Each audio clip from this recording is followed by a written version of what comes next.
everybody. Welcome to Power Hour, starring me, Ron Harrison, of course, all the way across the pond in the United Kingdom. Giles, Tiger, Thomas. Got a lot to talk about today. Urs Kalecinski, the Miracle Bear, just got his second win in 2 weekends as an open bodybuilder. Hell of a debut. Now qualified for the Olympia. So we're going to talk about where we think he might place at the Olympia. And, of course, we got to talk about the other guy, Quinton Eriya, Quint Beastwood. Quint had a pretty good run these past 4 shows. Came up short, but we're going to talk about what we think he should do next, because of course he's going to listen to me and you, Giles, right? Little lag. Okay. All right, Giles. So let's talk about Urs. I know we weren't there, but do you think he looked a little better, any different in Germany than he did the week before in Italy? It's difficult to tell because of different lighting, different stage. You know, it's the thing is, I was looking at pictures in the run-up, and obviously they were like sort of kitchen photos, backstage stuff, and you know, you're looking at basically you're working with what you've got. So I was looking at the footage, and I was thinking, do his legs look kind of soft here? He just kind of, you know, I think does he look as good? But of course, when he got on stage, you know, it was just literally the bad lighting or the low resolution it was filmed under or poor light. And he looked absolutely fantastic. Did he look any better? Well, thing is, the only way I can gauge if he was any better was if he was any harder from the back and any crisper. And, you know, from the glutes up, really, he was lacking kind of separation and detail for me. So that's where I wanted to see improvements.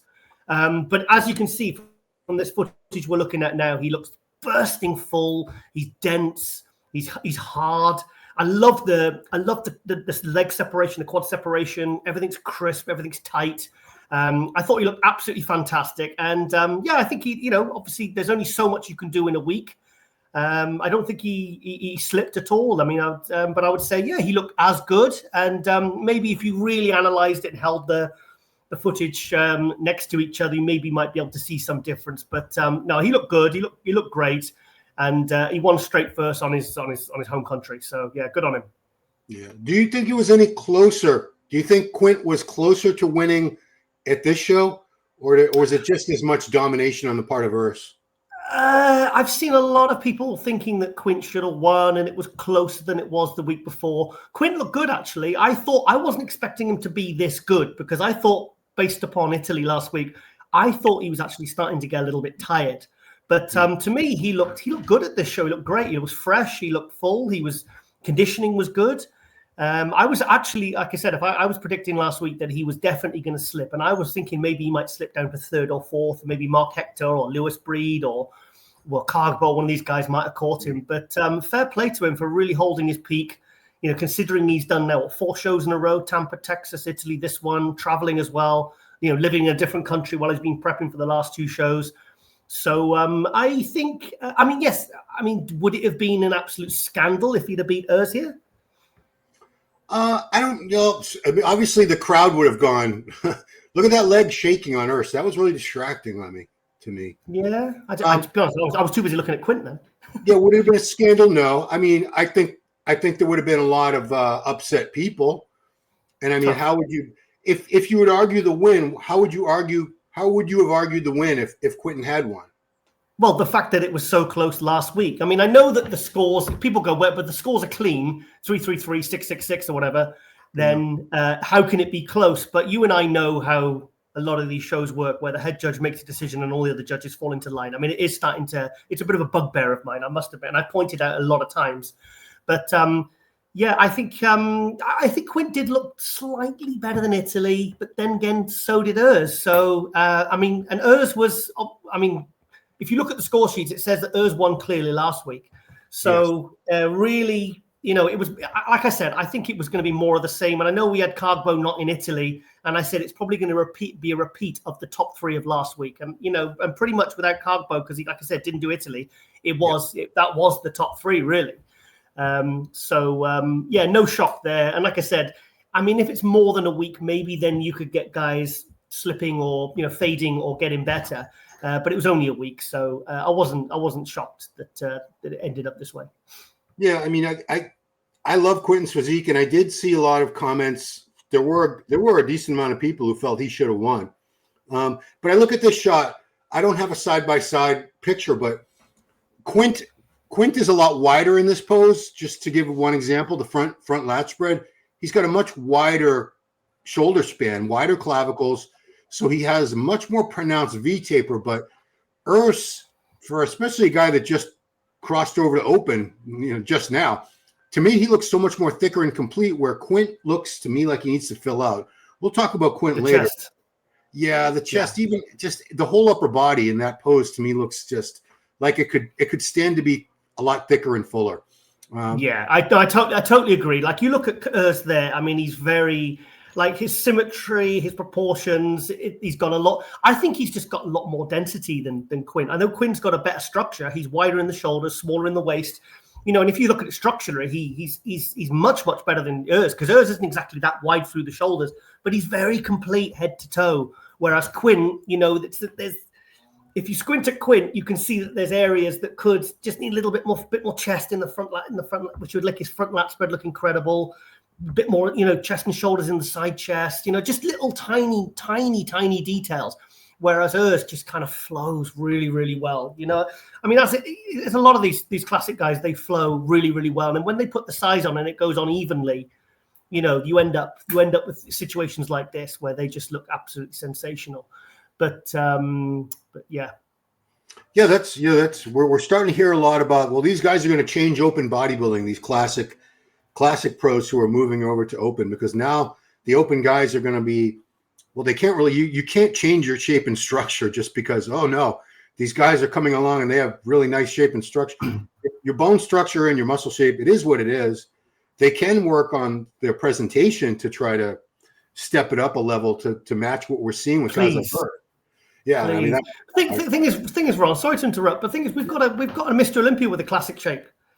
It's just he so happens to have the size of a good open guy, a very, very good open guy. It's just you like Sean Roden, Samson Dowder. These guys they've got all the attributes of a classic physique. They've just got another 60 whatever pounds of muscle on top. So I don't know whether classic guys are going to come in and revolutionize, or change the criteria, because it's already been there with guys like Sean Roden, Samson. So and the thing is, a good physique's a good physique. So, yeah. So now that he's qualified, people are starting to speculate, where is he going to place at the Olympia? And that's a good question. It's not something we can say for certain, but I think we can speculate. I guess probably the best thing to do is to take a look at who's qualified for the Olympia and see who could he beat. Who can he realistically beat? So also, Ron, sorry, 1 second. Going back to your point, I think personally, my gut tells me the reason many people were saying that, 80% of the people were saying that, the comments I was reading anyway on the pages I was on, saying that Quint should have won. I think it's because they wanted Quint to qualify, and Urs was already qualified. I think in my heart of hearts, that's why most of them, like I said, there's no way of telling, but my feeling is that it's because they wanted Quint to qualify, as did I. I did too, and that's why, again, I said that a lot of people get mad when I say this, but if it's super close, if I was a judge and it's so close that you could just flip a coin, they both deserve to win, but you have to pick one guy. Yeah. And one of them's qualified for the Olympia and the other one isn't. If it's a tie in my head, I'm not going to make them do a sudden death, Nick Walker, Derek Lunsford thing from Pittsburgh. I'm just going to give it to the guy that needs to get to the Olympia. If they're even, if they're 100% even, I can't make up my mind, but that's me. But it's not like Urs came in worse. If Urs had come in 5% off that he did in Italy, then they probably would have given Quint the nod, but he didn't. He showed up as good, if not better. Yeah, so Quint did get better, but Urs didn't get worse. Yeah, exactly. Yes, basically, in a nutshell, Ron. that's what would have needed to happen, and it didn't happen. So let's look at this. So Brett Wilkin, he qualified. Was it Romania he won? Doesn't he always do Romania to win, or Prague or something? Anyway, so Brett's qualified. Can he beat Brett? I don't know. I don't know what Brett's looking like. Have you seen Brett recently? He looks incredible. I have not. I'll take a look. Yeah, we'll be doing Olympia. We're going to start talking about the Olympia immediately after this, clearly. Samson, obviously, is not being. Yes, I'm Ron. Ron, could we do this a different way? Sorry to do this, but just humor me.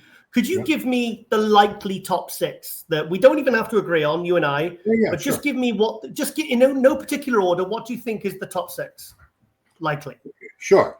Okay, no particular order. I got Samson, Hadi, Derek, Martin, Nick,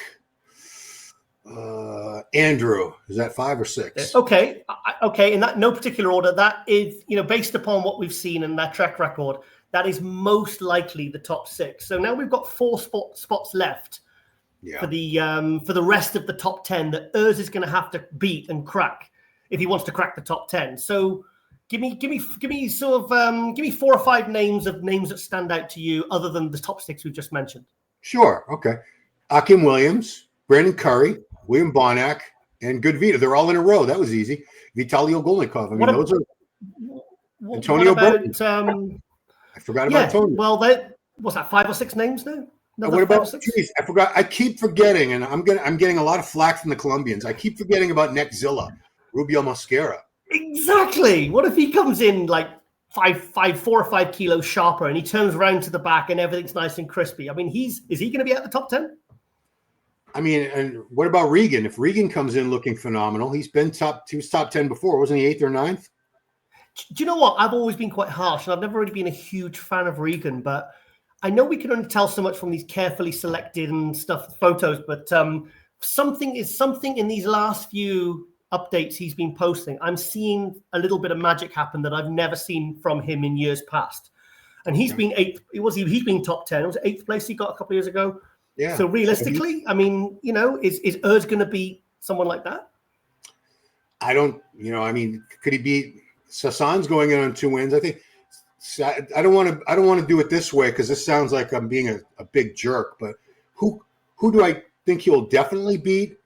Nobody's definite. But Beirut isn't coming. I don't think Beirut is coming. That's why I'm not mentioning Beirut. I think Beirut is a threat to top 6. Otherwise, I'd be talking about him for sure. He's an excellent competitor.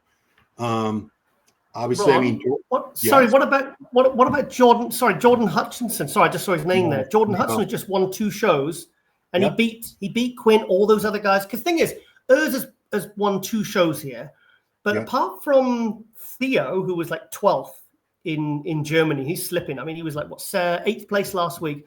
I don't think there's any Olympia guys there. So you've got Jordan Hutchinson now, who's very complete. I mean, would Urs beat Jordan? That's what I'm struggling with. Jordan is a lot bigger, and Jordan gets in a crazy condition too. I do like Urs's overall shape a little better than Jordan's, but Jordan outmuscles him in a big way. He's significantly thicker and denser than Urs is right now.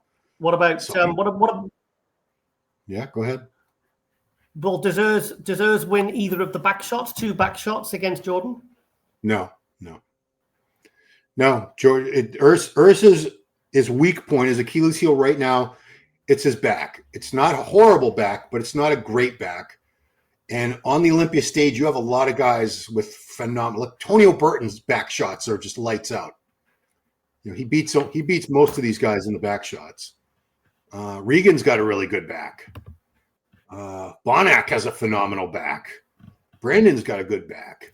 I mean, it's going to be tough for Urs. So when I say he might not even make top 10, the Urs fans are gonna rip me a new one, but it's going to be very, very difficult. This is the greatest contest in the world. These guys are no joke. We have how many Mr. Olympia? We have 3 Olympia champions competing already. 4 with Brandon. You got 4 guys on that stage already that have won the Mr. Olympia. That takes care of 4 spots right there. It's going to be tough. I know, and this isn't a huge lineup. It's a pretty compact lineup. We've had significantly more people in the show than this, but yeah, I mean, if Urs could make like 9th or 10th, that would be incredible for him at this show. Incredible. What do you think? I just don't see it happening, Ron. I don't see it happening. Like we've mentioned the top 6 there, and you've got guys like, Brandon Curry, Bonac. Are they realistically going to be out of the top 10? I mean, Bonac, I think, is getting better as the year's going on. Brandon, fourth at the Arnold Classic, looks like he's getting a bit of a second wave in his career. You know, he's certainly, we thought he was slipping a couple of years ago, but now he's kind of coming back and getting a footing again. Jordan Hudson coming off the back of 2 wins. You know, Tonio, Regan, good Vito. Do you know what I mean? I mean, I don't think he's top 10 either, but as obviously exploded earlier on in the year.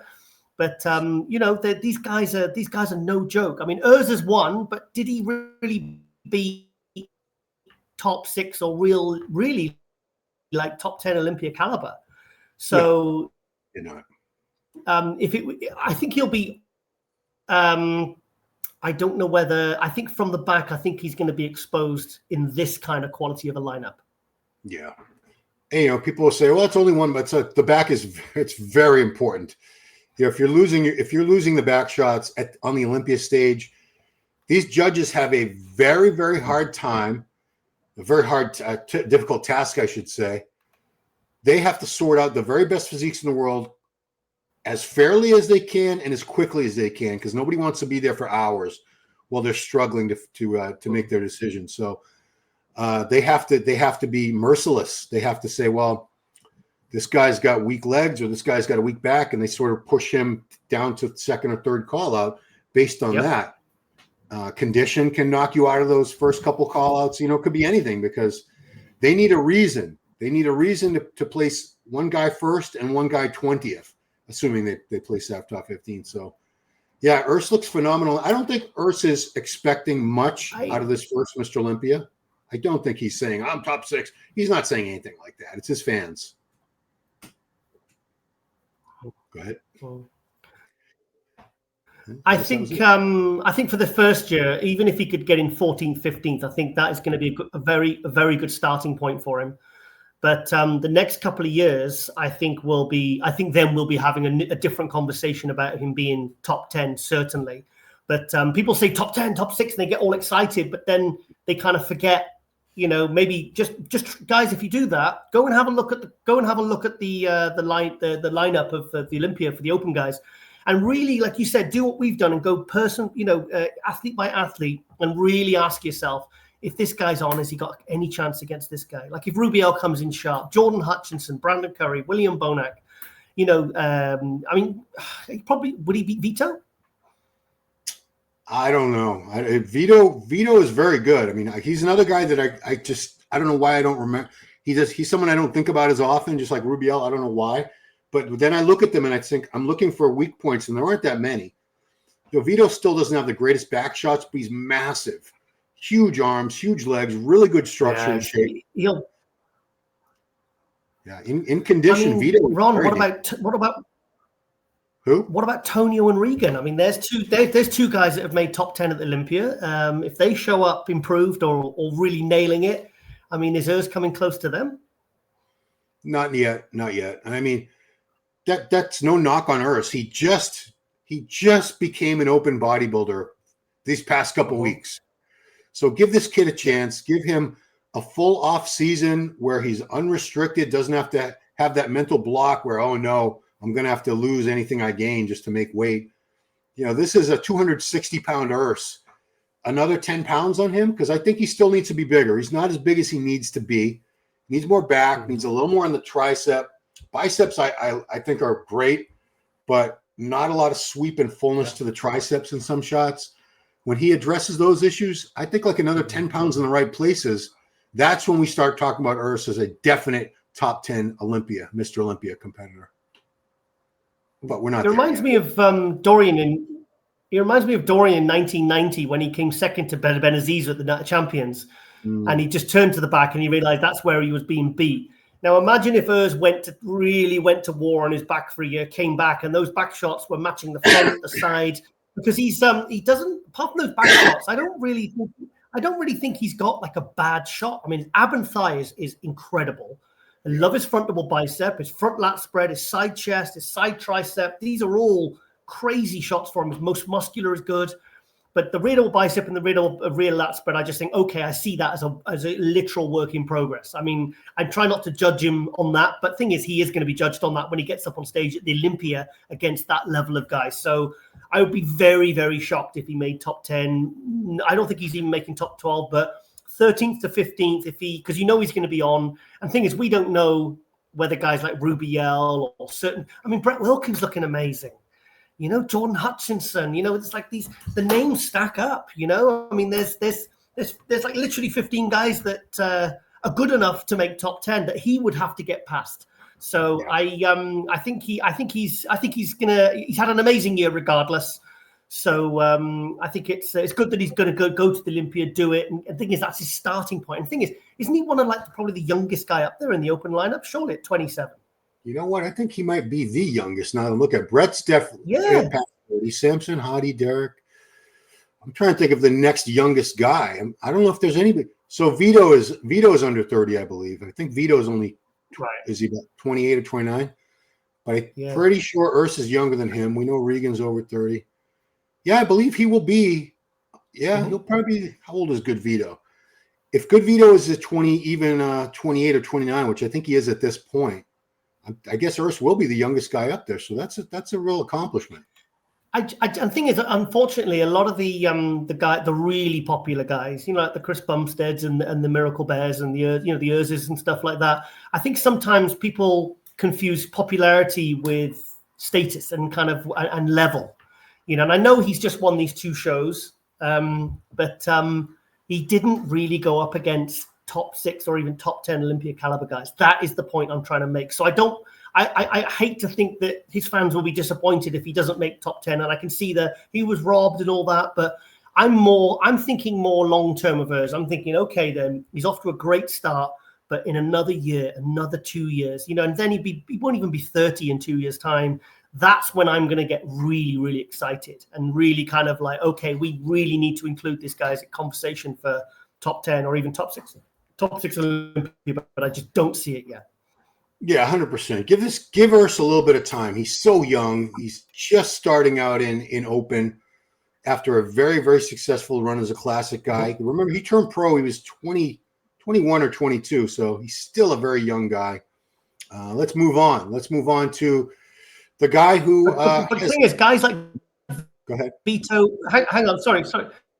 Guys like him, Vito, and Quint. These are the next generation. In 5 years' time, these guys, those 3 might be up in the top 6 at the Olympia. Because it takes time to get going. I mean, like Samson, Ronnie, these guys. They didn't start off winning pro shows. I mean, Urs has. So, but some of these top guys, it takes a few years to kind of get the progress. Get the physique, completely balanced and thick, and like Quint with another 10 pounds of 10 pound of density. That's going to be a factor. Yeah, I'm looking at the list and I'm thinking of who's going to the Olympia in say 4 to 5 years. I think Samson might be retired. He's already almost 40. He might go out by then. He might be gone. I could tell you, Akim is probably going to be gone. He's been at this a very long time. Brandon Curry and William Bonac are certainly not going to be competing 4 or 5 years from now. I don't see that happening. I think Bonac said this is his last year. Okay, yeah. Sasan, I don't see him going another 4 or 5 years. I'm just saying, based on age and how long they've been in the sport, you can't do this forever. Andrew is still young in the sport, but he's not a young guy. I don't know if he'll be around in 5 years. So, like you said, that it's going to be a whole new guard. Going to be a whole new group of guys up there in 4 or 5 years at the top of the Olympia level. And what about Regan? I mean, hang on, Jordan's 29, isn't he? Yeah. Jordan's a young guy. Regan's only 30 or 31. I think they're all around late 20s, early 30s. That's the next.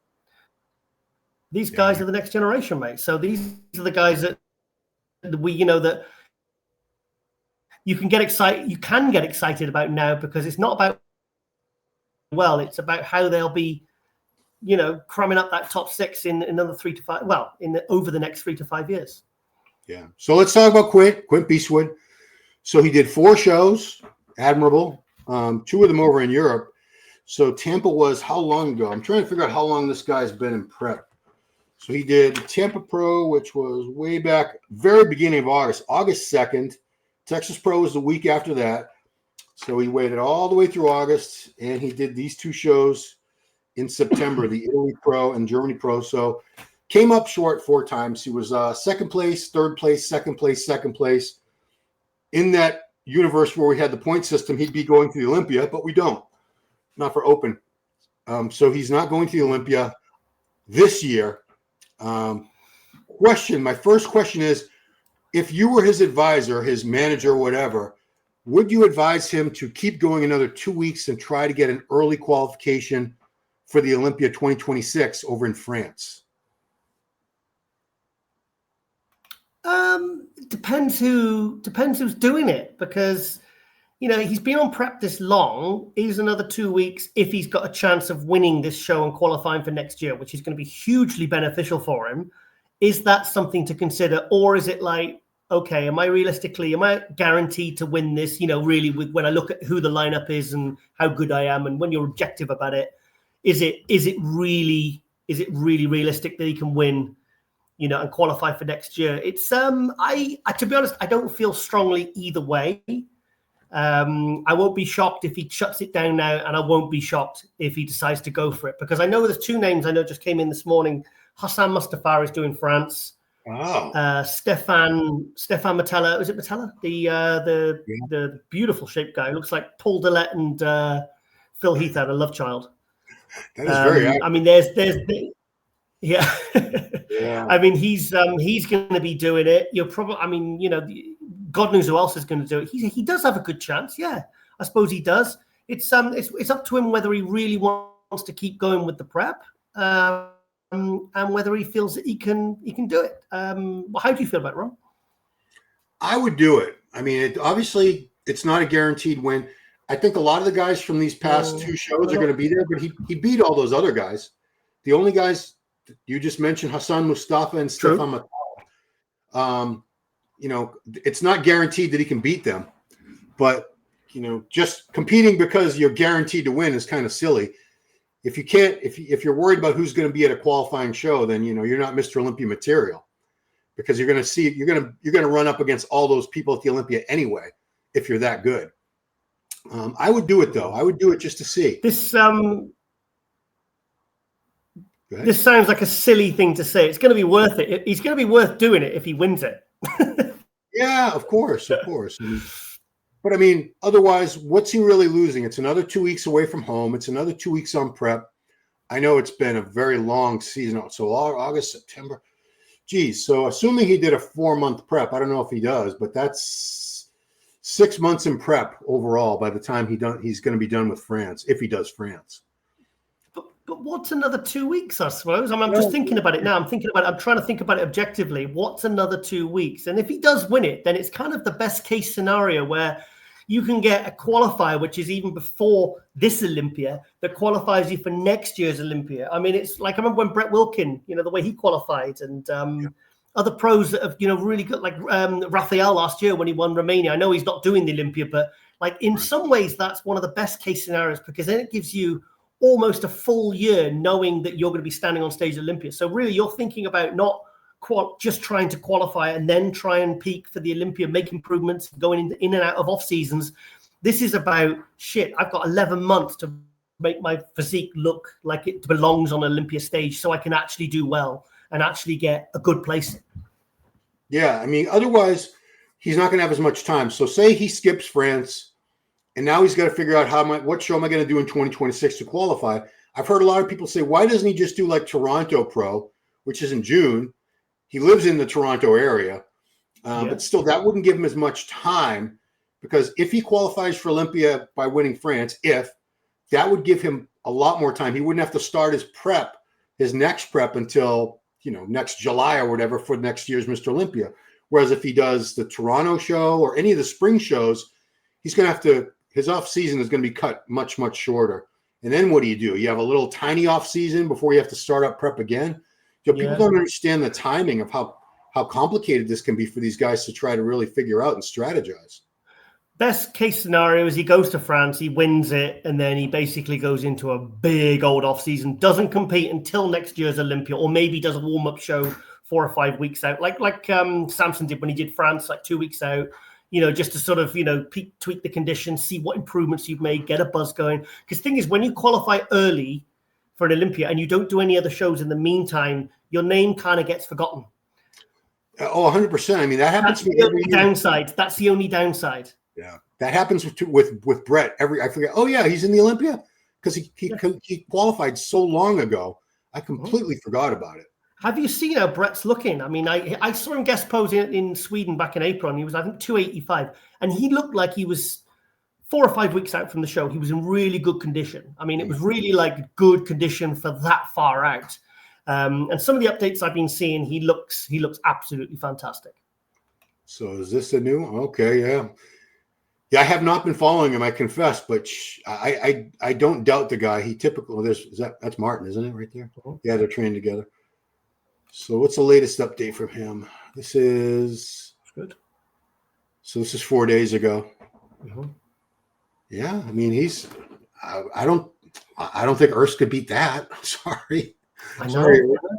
I mean, you bring up guys like him and then Jordan Hutchinson and ask yourself, you know, when Urs turns to the back, is he even going to be competitive against these guys?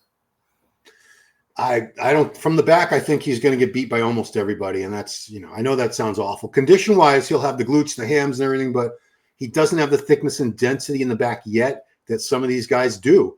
It's because they've been at it longer and they weren't stifled by a weight cap in classic for years the way he was. He was holding himself back, not making the gains that he should have been making because he was restricted. He couldn't do it. Yeah, Brett looks great. And the thing is, Ron, you know, and you and I know that there's levels to this. You know, he's won a certain level pro show, and really, he won it kind of just, really. I mean, people are arguing that maybe Quint should have won, and Quint hasn't even done Olympia. I mean, Quint hasn't won a pro show yet, has he? No, he has not. I realize that. You know, so he's nearly been beat by guys like that. So he really needs to be head and shoulders above guys like that. He needs to be, you know, like Andrew Jack did FIBO, and he won it at 80% condition because he's that level or two above guys like Sasan or, you know, guys that he was competing against who were in condition, and he still beat them. So you and I know, like you and I know that, you know, the top six pretty much of, you know, those six top guys like Andrew Martin, you know, the Samsons and Hardys and Derricks, you know, pretty much that's going to be the top six unless one of them messes up or somebody else improves drastically. You know, Regan ain't beating Andrew or Martin if those guys are on, you know, but he could be like 7th, 8th, because the 7th place down guys, 7th to 10th, there's another level. And then you've got the guys, the promising guys, 11th to 15th. And then you've got the guys who are just kind of just making up the numbers. Let's be honest, even if they show up bang on, they're just not at that stage, or they just don't have the potential to kind of be that good. Maybe they'll never be that good. You know, so which I don't want to call those guys out because you don't want to sort of discourage them, you know. Right. You know, because at the end of the day, look what I did the other week when I said about Urs. I said I didn't even see him top 3. I pretty much, in the lead up, I didn't have him top 5. And in my head that morning, I was like, oh, he's going to be like 8th place. He showed up and he showed me completely wrong. So it's based upon what we know, what they've done in the past, who they've beat, what level of shows they've done, and what they've achieved, and what we've seen from whatever updates we can kind of, you know, glean from, you know. So that's yeah. All right, so the other issue I want to talk about, Quint, is, you know, where does he go from here? Forget about qualifying for Olympias, so forth, because it's really all about the physique and building, you know, showing a physique that's capable of being top 5, top 6 of the Olympia, or even becoming Mr. Olympia. We've talked about how Samson Dauda a few years ago was in a similar position to Quint right now, where the structure and the shape were there. Conditioning, you know, we've never been like overly impressed with Samson's condition. But regardless, Quint is in that spot now where I feel he needs another, I'm going to say 20 pounds, because that's the leap. Samson put on about 30 pounds of muscle, I believe, in the last couple of years before he moved up from a 4th, 5th place guy to winning the Arnold, then winning the Olympia. Quint does not. I'm going to show this. This was 3 years ago in Tampa. And tell me if you see, so this was a little over 3 years ago. How much of a difference do you see from here to what we've been seeing these past few shows? Not drastic. And I don't know whether it's just the quality of that high resolution footage, but I mean, he looks harder here. Yeah, I mean, he's in the legs anyway. The legs. He's improved. But I'm just talking about in terms of sheer size. This was 3 years ago. For a guy at that point, I think he was still in his late 20s. Yeah. I do see an improvement in size, but I don't see what I would have expected. And he needs that size. If he's gonna get past 2nd place to these guys, 3rd place, if he's gonna be fulfilling the prophecy that a lot of us believe he's capable of. He needs to do something he's not doing now. And I don't know what that is, whether it's our good friend Milo Sarshev that could be the answer for him. I don't know what, if Quint called you up, said, Giles, what do I do, Giles? I don't know what to do. What should I do?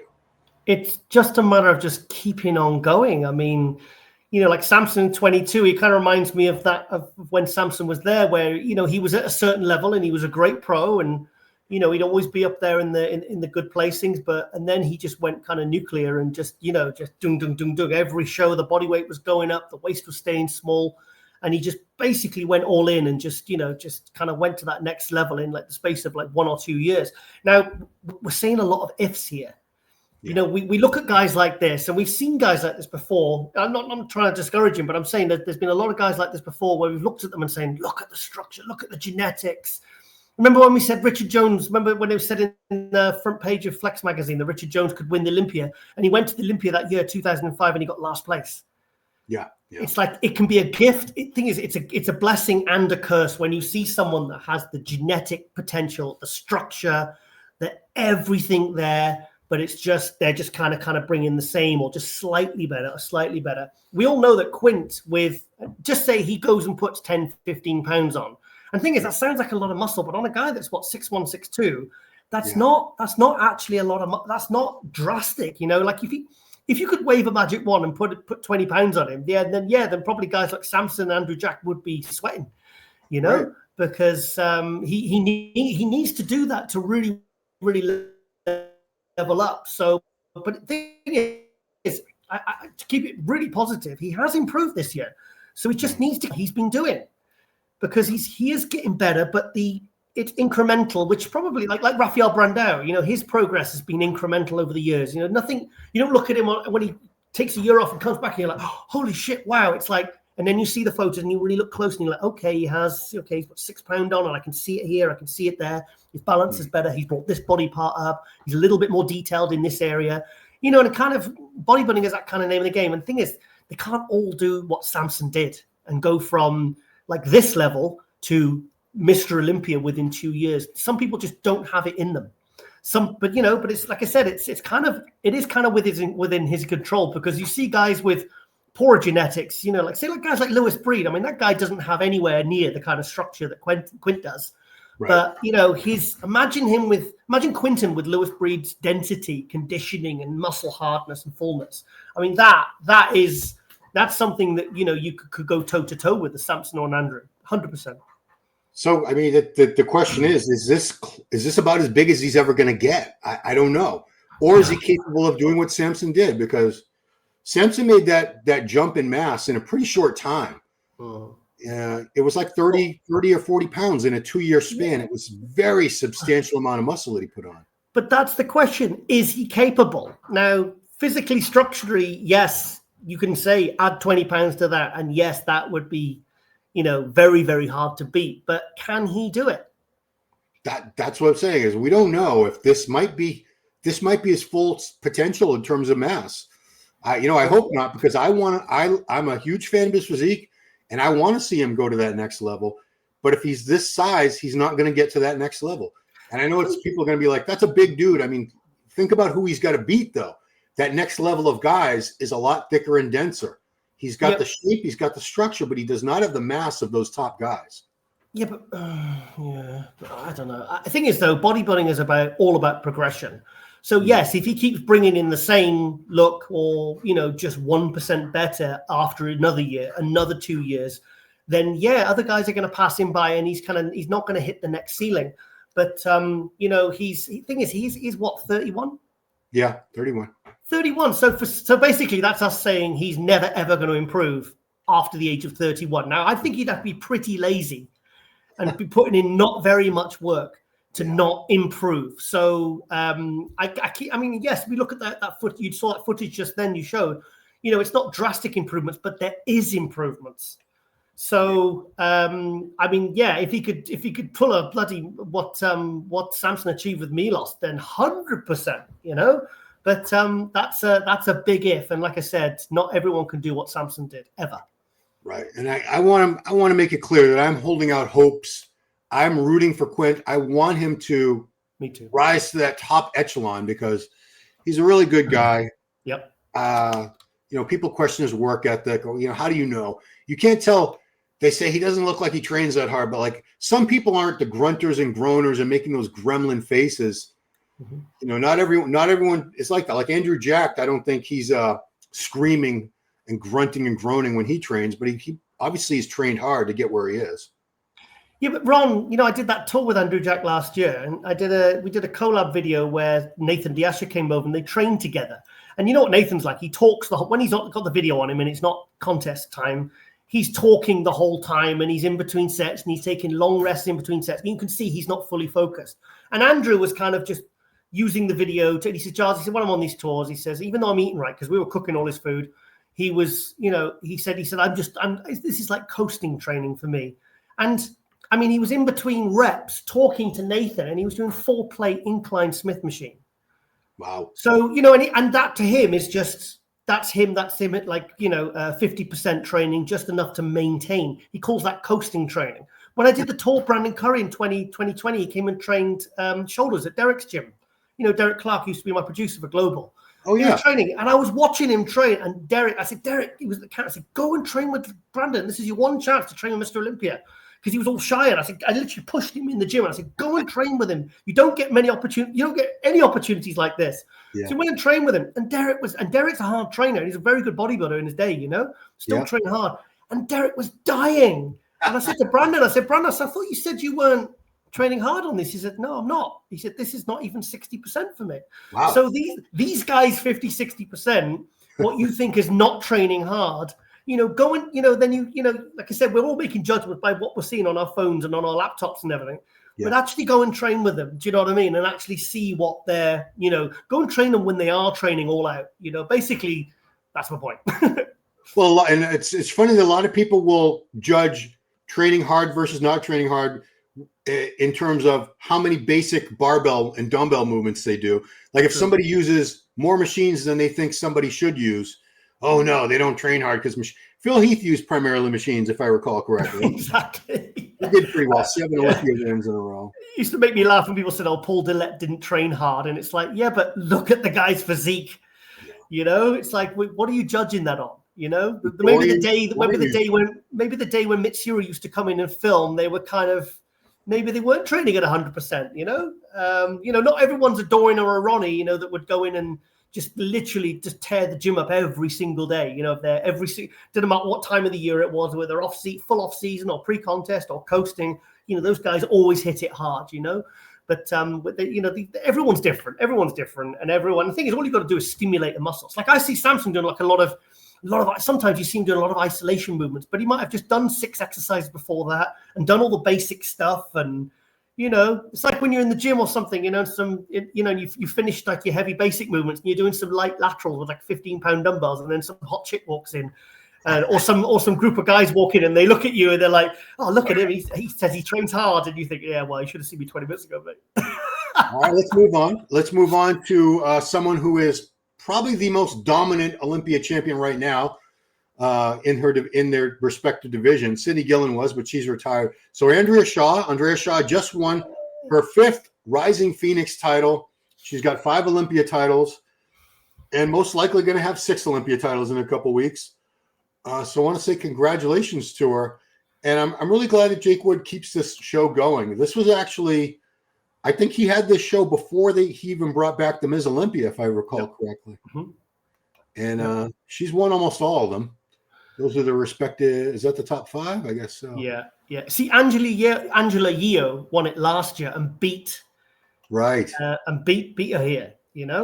So Andrea. So and then obviously, and I knew that because I think Andrea thought, I'm Miss Olympia. I'm going to come in. She wasn't coming in bang on for it. She was like 90%, and in many, many respects, that 90% is still good enough. Like when Andrew Jack, I said, beat, Sasan, 100% Sasan at like an 80% Andrew Jack. Sometimes these people are so good, they're at such a level that they can still come in and win. And yeah, she didn't win it, but I knew she'd reversed the decision at Olympia because you could tell that wasn't her peaking for that day, for that show. She was peaking for the Olympia, and the Rising Phoenix just happened to be a few weeks before. So you can see she didn't sort of play that game this year, and came in literally as good as I've ever seen her.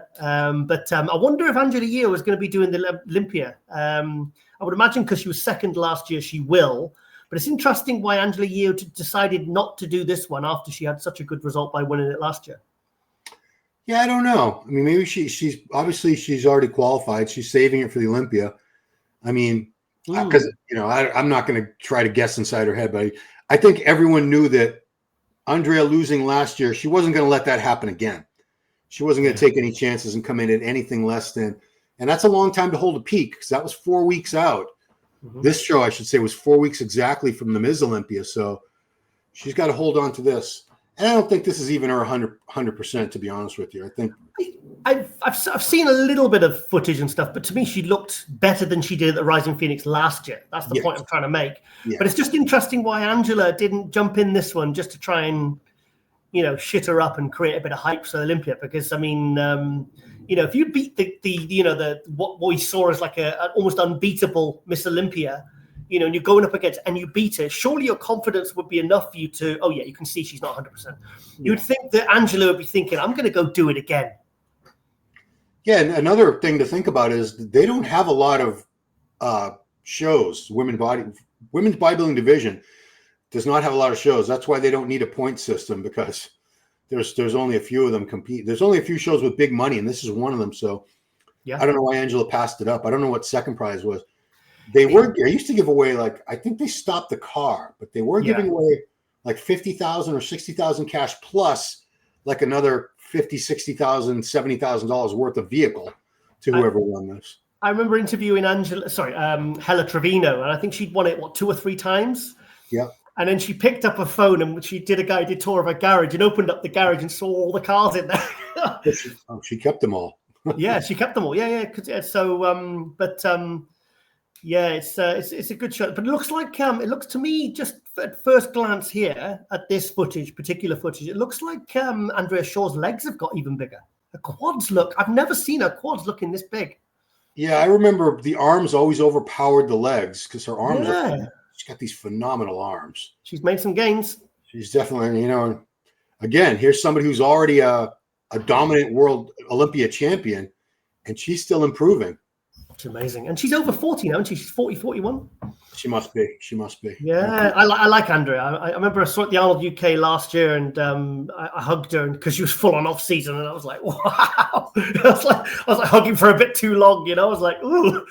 Yeah, nice. She's and I want to show her cover. She was one of the last MD covers. Is that right? Yeah. She have it in her tagged photos, I think. Oh, I'm not on her page. I'm on Wings of Strength. Yeah, she was. MD didn't do a lot of covers with the female athletes, but this one was iconic. Yeah. That's a beautiful photo. That beautiful photo. Yeah, this was probably that was the September issue. I think we only did 2 issues after that, if memory serves me, because the Ronnie issue was the very last one. Go ahead, yeah.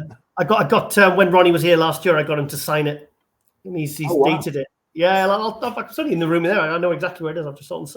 I've got it on the side with my Phil Heath and Brandon Curry because I did the tours with them, and I made sure I pulled out that issue of MD with them on, and they signed it. So I've got the 3. So I should really get them signed and get it framed.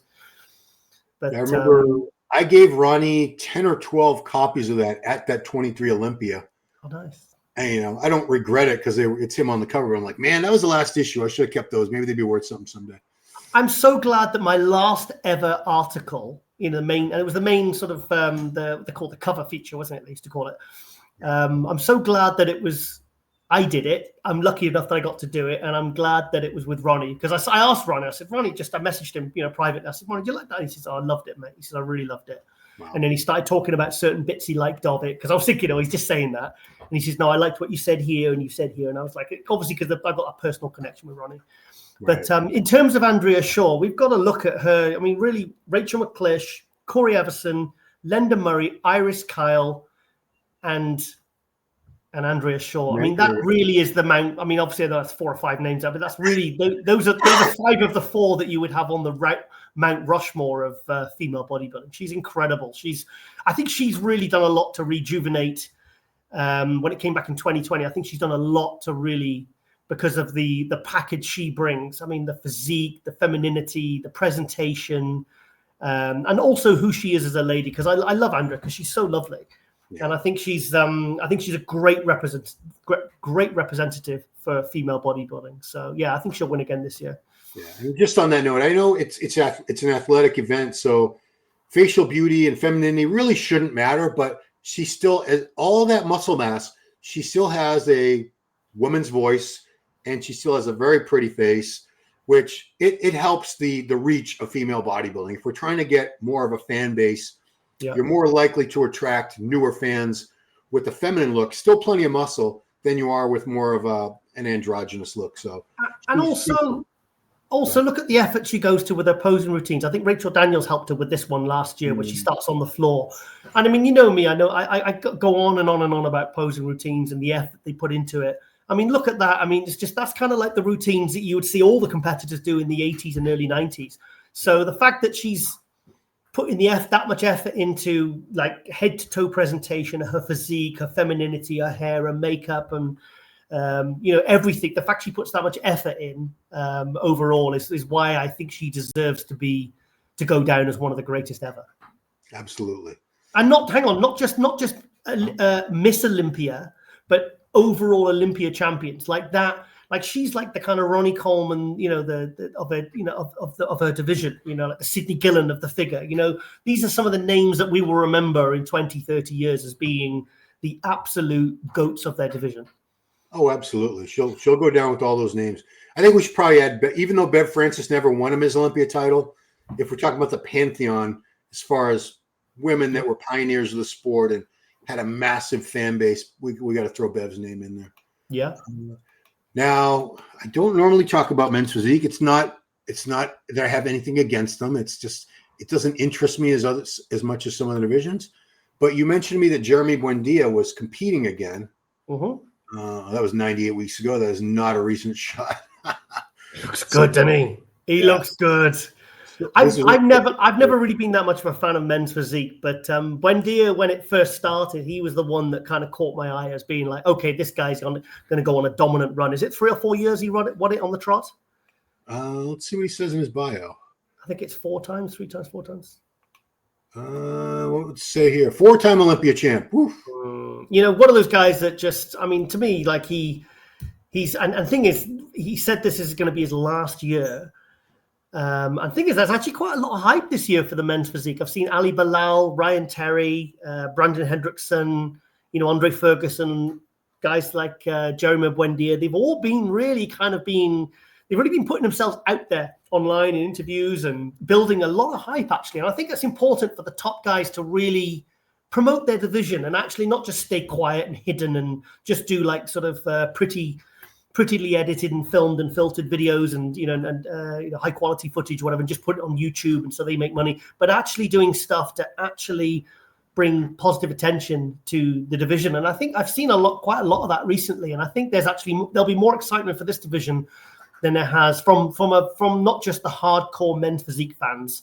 I think it's certainly from my point of view. I mean, I've been more engaged in it this year because the guys have been putting more effort in before the show. So this will be interesting to see how he does. Can you remember he ripped his pec? Can you see the pec tear there? Yeah. Wow. You see, he's not flexing his chest completely. He's doing it where he's just flexing the arms and the shoulders and not tensing the chest because obviously with the pec tear shows up otherwise. But it looks good. I think the pec tear looks good and he knows how to pose it. So be interesting to see because you think it's all going to be Ryan Terry versus Ali Bilal versus Hendrickson. But I think he's going to be up there because he's looking better than I think he's ever looked. Certainly for a number of years anyway. And he said, win, lose, or draw, this is it. This Olympia is going to be the last time we're going to see him on stage. So yeah, fantastic physique. Wish him the best. Yeah. Okay. Maybe he'll just put some trunks on and jump into Prague. I mean, why not? Let's go. All the other guys are doing it. All the other guys are doing it. So you guys over in Sweden are in for a huge treat this weekend. Hold on, guys. Free live stream. My goodness. Mhm. On npcsweden.com. So this is happening Saturday and Sunday over there in, is this Gothenburg? What city is this? Do you know? Sottejal. What? Sottejal. I can never even say it properly. Swedish people say it differently. It's the same place they always have it. Beautiful venue. And to be honest, I think now actually this is the only amateur one I do. Oh, wow. Because I turn a lot of them down because I only like doing the pro shows. But with Sweden, me and Lauren, there's been one where she's been, I didn't, and vice versa.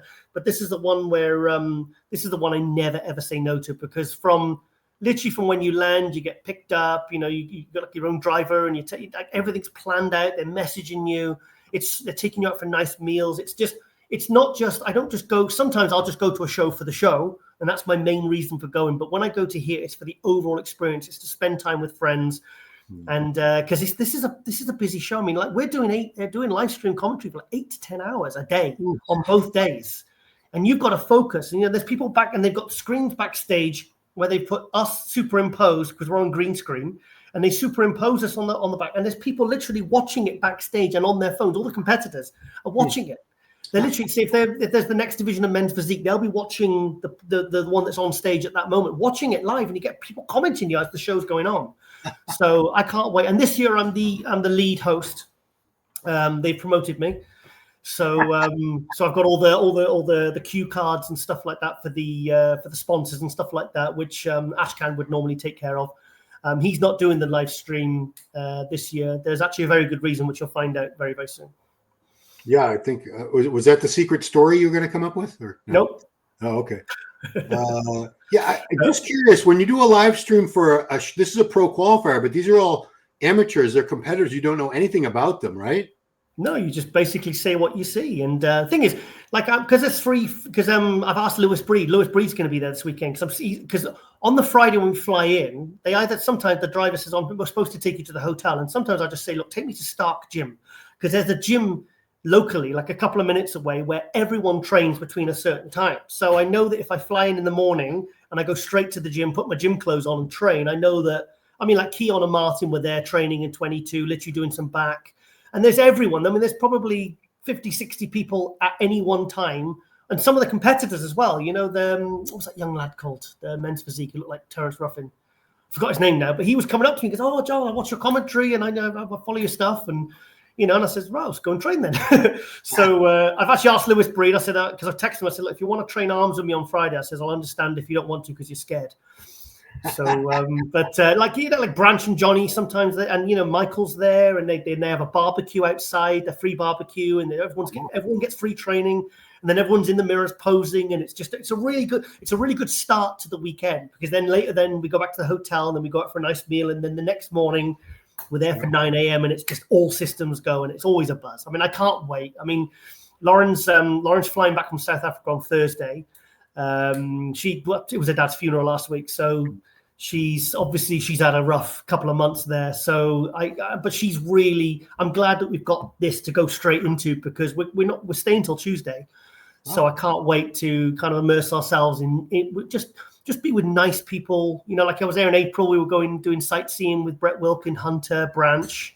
We're all going around the what's it called, the palace and all that. And and Michael's giving you like guided tours, and then we went to see that sunken ship thing and in the museum and stuff. And it's kind of just, you just come home and it's just a nice experience, seeing your friends, all being kind of brought together by like-minded people. So I can't wait. So I hope you tune in anyway. It's free, so you may as well.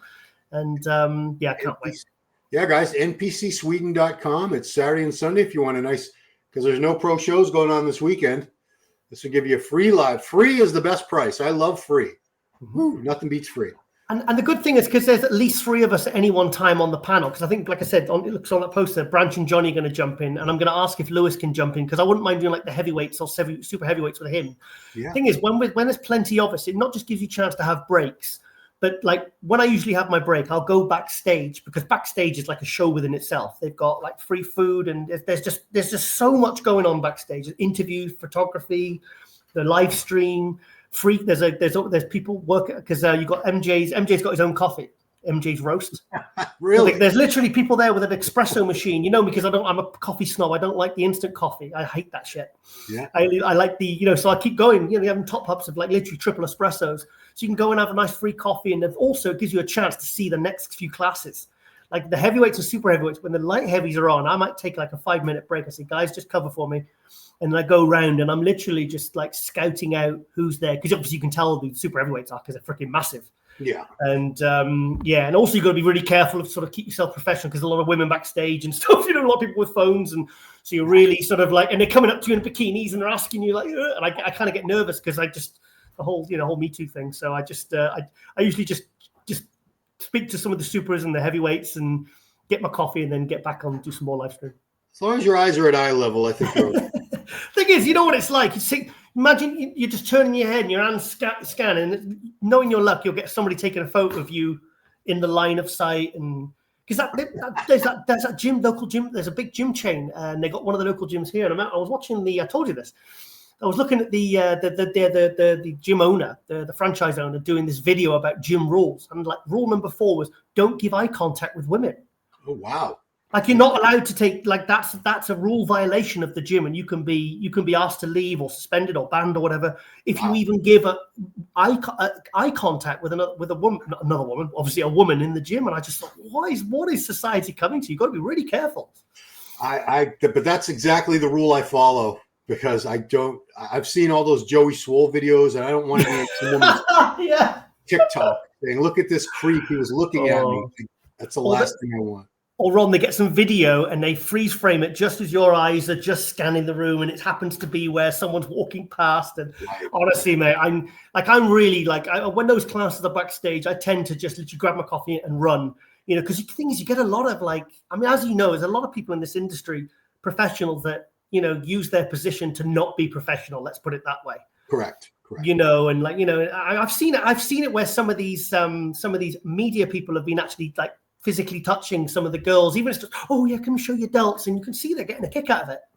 Oh, 100%. Honestly, you got to, because sometimes you get people they'll come up to you and you've known them from last year or you've known them from years ago, and they come up and give you a hug. And I'm really like, I make it really quick and then I just get away, And if they in their bikinis, whatever like that, I'll just say, oh no, sorry, I don't want to get tan on me, and I just back away like that, and I run. I literally run. Oh, I mean, when they have the tan and the oil on, forget it. They're going to just destroy whatever you wear. So that's the only reason I wear nice suits, actually. All right, Giles, you had one last thing that you were going to talk about, and I have no idea what it was. So yeah, I want to pick you up on this Conjuring film. Oh, okay. Conjuring Last Rites. Because Nick Walker disagrees with you, mate. What did he say? He said it's brilliant. It was very hard to follow the plot. They focused far too much. So Conjuring 1 was the Harrisburg, Pennsylvania with the witch. They really developed the characters of the family, the husband, the wife, the daughters. You really cared about them, and you saw a lot of what was going on in that house. And then the Warrens showed up a little later and set everything right through their what is they do. Conjuring 2 was in the UK. Same thing. It was a mother and her 2 daughters, and they had a son that wasn't in the house. Same thing. A lot of character development. They really built it up, and you saw what was happening to that family inside that row house, and you cared. This film did not do that. They focused way too much, in my opinion, on the Warrens and the Warrens' daughter and her fiance Tony, and they barely showed the family. There was just a few scenes of what was happening to them, and it was confusing. There was a mirror, and there were these ghosts, and maybe there was a demon, but they didn't really flesh it out. It was like they forgot to connect the dots or something like that. Right. It was not cohesive. So I'm a huge fan of that franchise, the Annabelle movies, the Nun movies, the first 4 Conjuring movies, even The Devil Made Me Do It, which wasn't as strong as the other ones. I still like that one a lot better than I like this one. So I would wait until you could see it for free on like a streaming service. I wouldn't spend $15-$20 to go to the theater and see it. I'm really pissed off on the weekend because obviously I was by myself and I was just chilling with the cats and I had my snacks and glass of wine and stuff as I do on the weekends. Just had a really good leg session on Saturday. I was like, right, I'm going to treat myself because I've got a new Skybox. They've installed that new Skybox thing, which gives me, and they actually synced it properly because the old one wouldn't sync with my broadband, with my fiber optic. Basically, meant I couldn't download films. But the new one I can. So I thought, do you know what? I'm going to treat myself. I'm going to buy one of these new films, so that Weapons. Oh, you saw it? No, well, I paid $15.99 for it, downloaded it, and then it said, "Oh, sorry, your TV is not compatible with USD." UHD, Ultra HD. It's just 1080 HD. So I paid like $20 to get this film, and I was all excited. I was going to watch it because I've heard it's so great. And then it won't bloody play. So, and of course, Saturday the rent expires. So I was really pissed off, mate. Sorry to hear that, man. Because that I haven't seen it. My son went and saw it with his friends. Said it was incredible. Weapons. I definitely want to see that. This is from it's called The Conjuring. That's their Instagram. Pray for Tiger. But I wouldn't waste my time on it. If you could see it for free on, Netflix or something in a few months, that's when I would waste it. It's funny because there was a TV movie made in 1991 called The Haunting about this case, and it's on YouTube for free. And I watched it, and it was much better, even though shitty special effects, production values compared to this were crap. But we all know that just because you have fancy CGI and a lot of money into a movie doesn't make a great movie. So I like it. I to be honest, I'm so reticent to even watch a lot of horror films because I'm so used to being 4 out of 5 times I'm disappointed. I mean, good horror films like The Descent, The Void, As Above, So Below is an absolutely amazing horror film. What else? Oh, Barbarian I liked. I watched that again the other week. That's on Netflix. That's Barbarian. It's not free on Netflix. Oh, yeah. So I would go with... Pretty good. That's good. It Follows, Smile. Oh, no, it's boring. You didn't like that? Talk to Me from Australia. Talk to Me is an excellent movie. Sinister, the Insidious series, most of the Conjuring movies, Hereditary, really, really well done. That was shit. What? I hated it when the girl gets her head knocked off. I was like, I've got it on DVD. Do you know what? Actually, in fairness, sometimes when I watch films a second time, like a year or two later, because I used to buy a lot of DVDs, I will watch them again and actually actually it wasn't that bad. So sometimes maybe at the time I wasn't focusing and I don't know, maybe sometimes I just don't enjoy films. But when I rewatch them, I'm like, oh, actually, that's not actually a bad film. There's a couple of films. What was that one called? Oh, I forget. I've got it on DVD and I've tried twice to watch it and I always stop at the same bit because it's that bad. But like when you look back to things like The Exorcist and the quality of those films, there's nothing that I was watching that Russell Crowe Exorcist of thing he was on TV. And I watched I watched 5 minutes of it and I just turned it off because I just thought it's all jump scare and CGI and there was no real. I just thought no, I'm not going to give that a go. Yeah, Pope's Exorcist was okay. Wasn't that Russell Crowe too? That's the one. Then there was The Exorcism with Russell Crowe. Right. Yeah, this was the one where it was very much with the kids tied to the bed. It was very much like The Exorcist, basically. Yeah. Okay. That was Pope's Exorcist. Right. Yeah. That sounds right. Yeah. So, see, we're different opinions, guys. But good news. My younger brother, who's also a horror fan, told me they're developing a series. So I assume it'll be on one of the streaming services about the Warrens and a Conjuring series. So my guess is the opening sequence of this movie showed the young Warrens on a case in the early 60s. I'm guessing that's probably the actor and actress who are going to be the Warrens. And I'm betting that the Conjuring series is going to be the young Warrens in their early cases. Because they've already done their big major cases for the movies. So before I got interested in bodybuilding when I was 13, 14, I was a huge Freddie fan. What do you think Robert Englund said, because he doesn't want to play Freddie, even if he was asked or offered a load of money to do it. He said he's too old now. He said the person he'd like to have replace him is Kevin Bacon. I think they're doing a Freddy Krueger series with some younger actor, though. Big gamble.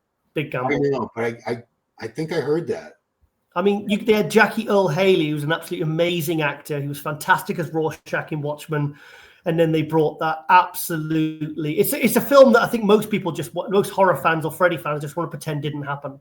but it was absolutely awful. I was in the cinema and I was actually angry. It's like when I saw Batman versus Superman, I was actually angry when they turned the lights on at the end. I was like, what the hell was that shit?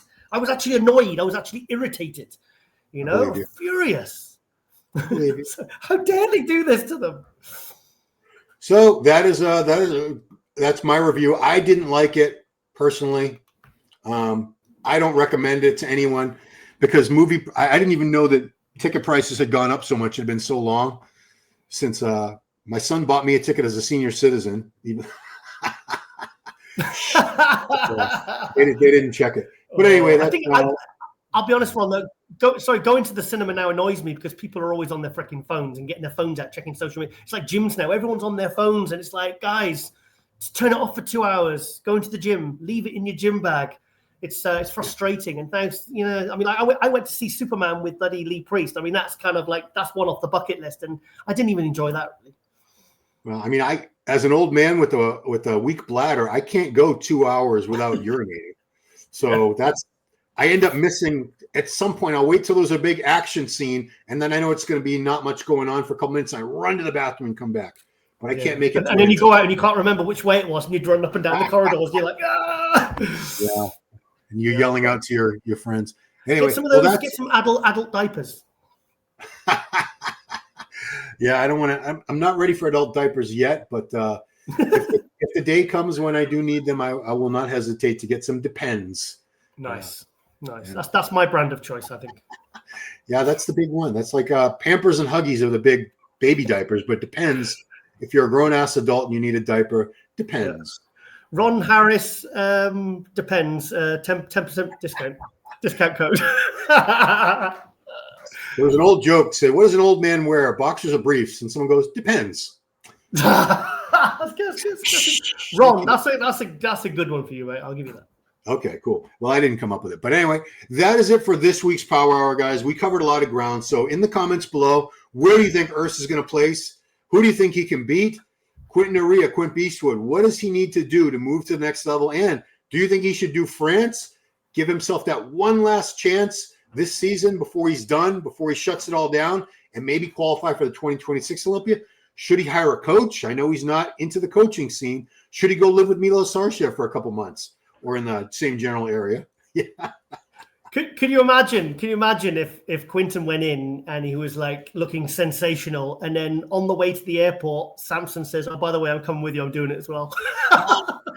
You're like, "No, bro."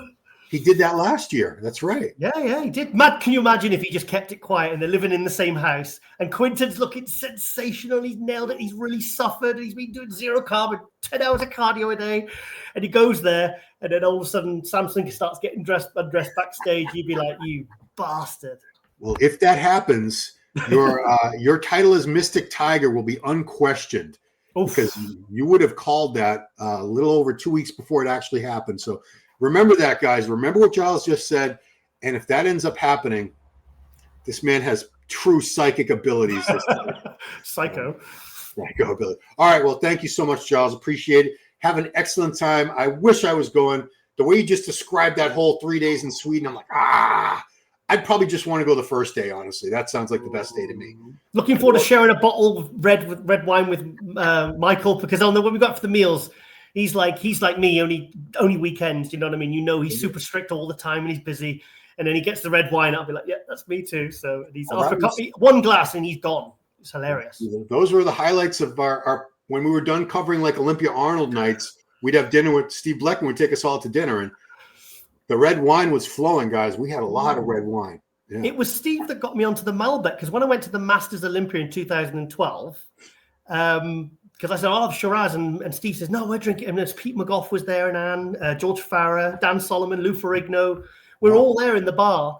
Because my friend Crystal came with me. Yeah. And we walked down and we sat with him, and he says, no, try this one, Giles, Malbec. And that was 2012. And today, that's the same red wine I like to drink on weekends. Wow, what do you know? All right. Well, that is it, guys. So leave some comments below. It's good for the algorithm, and the algorithm is something I don't understand, but I want to have more algorithm. So please drop some comments, share, like, subscribe, do all that stuff. And that's it. Thank you for watching Power Hour with Giles Tiger Thomas and me, the Ronster, and we'll see you next time.